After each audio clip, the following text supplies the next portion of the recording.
Welcome to my podcast, Vibes and Wisdom with Carla. Without any further ado, I am going to dive right in to my topic for this episode, and it's called choices. Yes, choices, the choices that people make.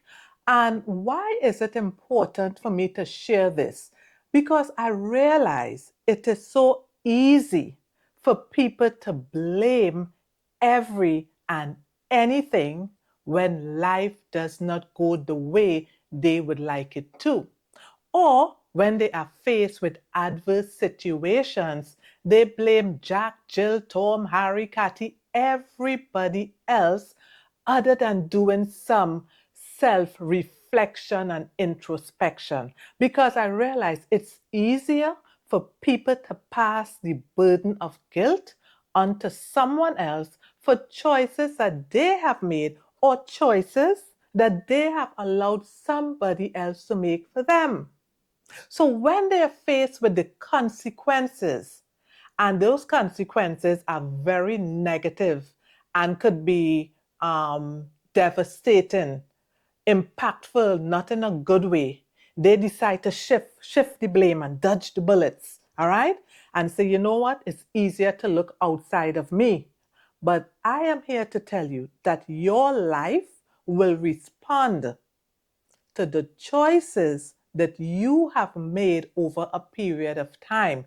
Your life is equal to your choices, so own it. And it could only get better when we start taking ownership for the decisions that we have made. But for self transformation to take place, we have to stop having self denial. You did something and then the consequences are stiff. Fess up, own up. That's how you learn. That's how you grow. So, as I said, my podcast is about real life moments and experiences. So, very soon, I will bring some real life scenario choices that people have made. Choices of different nature, different types. So, you could have choices that are conscious and automatic, almost habitual. You get up in the morning, you brush your teeth, you take a shower, you jump in your car, you go wherever you have to go. Well, I hope hygiene is a big choice for many people. I'm assuming that this is what most of us, or if not all of us, do. And if not, that's what we should be doing. Hygiene first, right? So those are the unconscious habitual ones. But sometimes, although it may seem unconscious and habitual, remember, for every choice, regardless, there will always be consequences attached to it. There would be there'd be other choices that would be conscious and intentional and deliberate. But as I said, it doesn't matter. Each choice carry a consequence. It could be in the form of a reward, it could be in the form of a test, or it could be in the form of haunting you. Sometimes, have you seen you have made a decision or made a choice where it haunts you for life? And you're like, dang, if only I had known differently, I would have made a different choice. But the beautiful thing in the podcast, I will also give you a framework later on that you could use to put you in a win-win situation when you are making choices. So let's get to the real life scenarios. Let's look at a choice that is unconscious and habitual, like speeding. Some people tell you, I can't drive slow. I have to speed. I've been speeding forever, okay? And they have been getting away with it, but you don't realize that you are making a choice to endanger your life and put somebody else's life in harm's way. You may have gotten away with it, but who's to say that you will continue to get away with it? So again, that's an unconscious habitual behavior or choice, but it could have some dire consequences. So let us move to something more intentional. So there are three examples that I would give you, and I'll start with this one first: road rage. Now, I am seeing some very extreme reactions, some choices that people are making because somebody cut you off, or because they drive and they did something that you did not agree with. The choices are devastating and destroying. It's amazing. So I'll give you an example. I myself just recently had a road rage situation that I was involved in. So I am in the right lane, the left lane, right lane, and I am speeding. But I'll be honest, I was doing some numbers because I'm trying to beat the traffic light. All right, I don't want to be caught up in this traffic. I want to beat the traffic light. Girlfriend have things to do, places to go. So while I'm coming down, there's a young lady. She is coming out of the left lane, coming into the right lane where I am. But remember, I'm doing some numbers and coming. So did I stop? No. She got to wait on me. You know the attitude when we're on the road, we think we own the road, eh? So she has to wait on me. But did she stop? No. So what I did was, I didn't stop. I went around her car and I continued driving. Oh no, honey, sister wasn't having that. She decided to pull out. She sped across the traffic light and meet up with me. And what she did, she stayed in the right. So when I crossed the traffic light, I went over into the left lane. Stay with me. I went over into the left lane because there were parked cars in the right lane.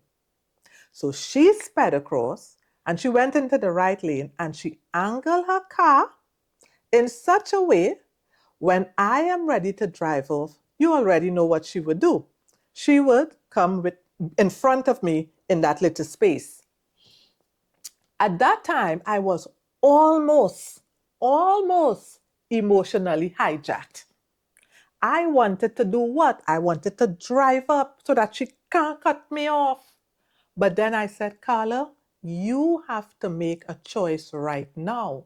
Because if you match her energy, that negative energy and your negative energy clashing could have a colossal effect. And you don't know where that could take me or her. I say, so be wise. Use true wisdom. Okay? And I said to her nicely, go ahead. That's okay. And in my mind, I'm saying, you don't have to cut me off. I already read you. Take the space, my dear. I ain't going there with you. All right? So she sped into the space and she sped off. And I am saying, I am proud of the choice that I made in that particular incident. And all it requires a lot of times when we're emotionally hijacked or we're close to getting our emotions stirred up, pause, reflect, respond. All right? The power is in the pause. Stop and briefly think about the consequences. Are you prepared to face the consequences of your choices? And once you do that, the next step is learn to choose to choose. All right? So let's move into the next example. People that are financially deprived, they spend more than they earn. So a nice way of saying that you are broke is financially deprived or financially disadvantaged. You know all the fancy terms to tell you, listen, you ain't got no money. All right? And it's because of the choices that you are making. So shopping online, I realize, is very addictive and people buy a lot of stuff. According to my very good friend, he would say people just buy stuff, things that you don't need, just cluttering up spaces. All right. And why do we do that? I like to say it's because we're suffering from consumeritis, meaning we are consumers and we are trained to spend. And when we spend, we are building somebody else's financial reserves and making them rich and allowing them to have the private jets and allowing them to have the beautiful yacht and the best of the best while we deplete our financial resources. So if it is that you are living paycheck to paycheck, you need to do what? Stop, reflect, and respond to your pocket and your money. Okay, so when you get paid, look at how you are utilizing your funds. You don't have to live paycheck to paycheck. You are making certain choices. Now, I know that there are some instances where people are genuinely struggling financially, regardless of how they try to make ends meet. But I'm not speaking about these people. I'm speaking about people who complain, but they are making enough money. But the way they are allocating their funds, it's inappropriate and it's reflected in their lifestyle. So you online buying stuff and things that you have no right to buy, because if you pull the garage door, you already have so much stuff in the garage. If you go in your closet, you will see boxes with tags and labels of all the beautiful shoes that you have. And you know, us women, we like to say, oh my gosh, my weakness is shoes. You only have one pair of foot or feet, whichever way it is. All right. So at the end of the day, you want to stop spending lavishly on things that you think you could afford, but really and truly you cannot. And this is the other choice that you could make. Make a choice to have an emergency fund. So if your car tire blows out, or if something is wrong with your air condition or your roof, or you have to buy something immediately or urgently, you don't have to use a credit card, nor do you have to call a family or friend and ask people for money to borrow. You want to be financially independent, that you set aside financial resources. So in event something should go wrong, you have your money. All right. So have a savings account, have an emergency account. If you are shopping online and you are in debt, or you don't have a savings fund or a travel fund where you could use that money to go to Mexico, to Egypt, to Dubai, to Africa, England, wherever, or the beautiful Caribbean, all right, then you need to stop before you press send or pay now. Ask yourself a few questions. Can I really afford this? Am I using a credit card? Do I have money set aside in event there's an emergency? If I want to travel with my friends and family, or even just a lone traveler, do I have money set aside for that? Do I have money in a trust fund for my kids or my grandchildren so that I could start creating generational wealth? And if the answer to any of these questions is no, you don't need to be shopping online unnecessarily. All right. So put your ducks in order. That's an old saying. All right. The other thing is holding grudges. That's an intentional choice. And I'm here to tell you, yes, people will get you really, really upset. They will hurt you. They would deceive you. They would betray you. They would do a lot of things to you. I guess that's probably just human nature, I'm assuming. All right? It doesn't have to be that way. But when these things happen to you getting angry to the extent that you are emotionally stifled and you're full of hate and disharmony, and you're not going to forgive the people because your ego is so inflated, and no one will deflate your ego because you're angry. I'm here to tell you that's not a healthy choice.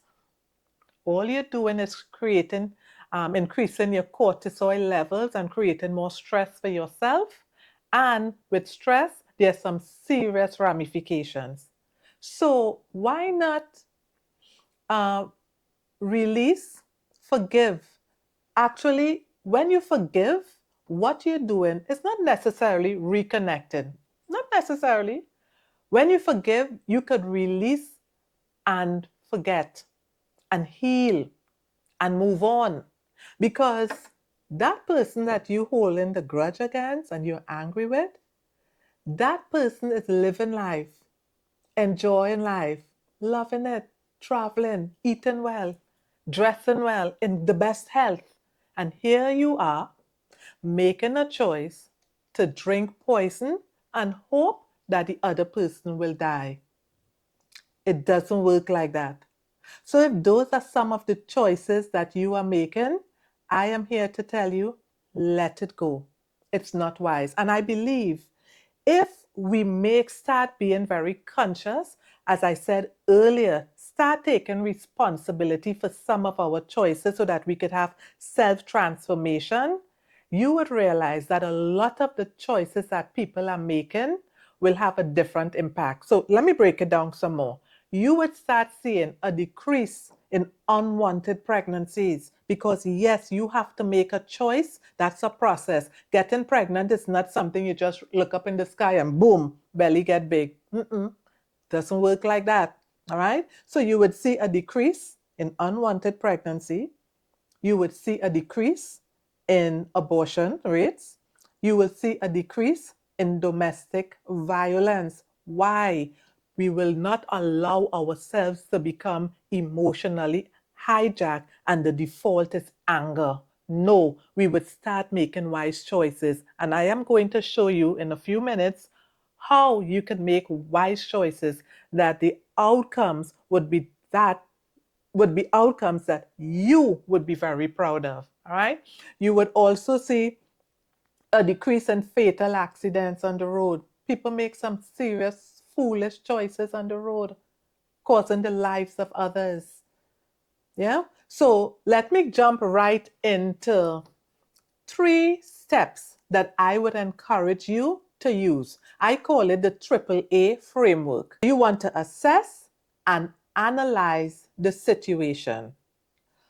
What if I do X? Would that make sense? I wonder if. What if I don't? What if? Start really asking yourself questions. You could introduce a concept called the 5 whys. Ask why 5 times. All right, it's something to consider. And if you find a lot of times the answer's looking unfavorable, then move on to the next A. Avoid. Avoid that choice. Don't do it. Sometimes you just have to go by your gut feeling and that intuition and that wisdom. Avoid it. And if you avoid it, then what is the third A? The third A is you want to use alternatives. All right. So look for the alternative. So I'm not going to do this. What would be the next best decision or choice for me to pick? Yeah. Now, sometimes life is not straightforward, black or white. Sometimes you have the little gray areas in between. So you could cross your T's and dot all of your I's when you're making your choices. And there are some things that would be outside of your control that you did not expect the consequences to be what it turned out to be. So what do? Do you blame? Nope. Do you take responsibility? Yep. And that's how you grow. So you take responsibility, you assess the situation, and you learn. When you learn, you grow. So next time, if a situation arises, you will remember the past experience that you had. If you are enjoying my video so far, I will ask you to do me a favor. I would like you to press the like button and the subscribe button so that I would be able to bring more videos to you. You will help me with the algorithm. So go ahead, I'm waiting. Press 2 seconds. Press like. 1, 2. Boom. Thank you. Yes, so back to where I was. Yeah, choices. Very important that we make choices that will bring us rewards and not haunt us. Another thing I believe, if we make different choices, there would be less sexually transmitted diseases. I see so many young people having to get treatment for STDs, and not just young, many people on the whole. Again, remember, that's a choice that you are making. So with that being said, I'm going to close off this podcast episode, and I would encourage you to send me messages so that we could keep the dialogue going. What choice have you made in the past that you are happy about or not really pleased about? and you're willing to share, or you are seeing the choices that somebody's making where they're digging a hole for themselves and they're not willing to take responsibility. So let's have the dialogue. Send me some information so that we can all engage in it and learn from each other. That being said, thank you. That's the end of my podcast.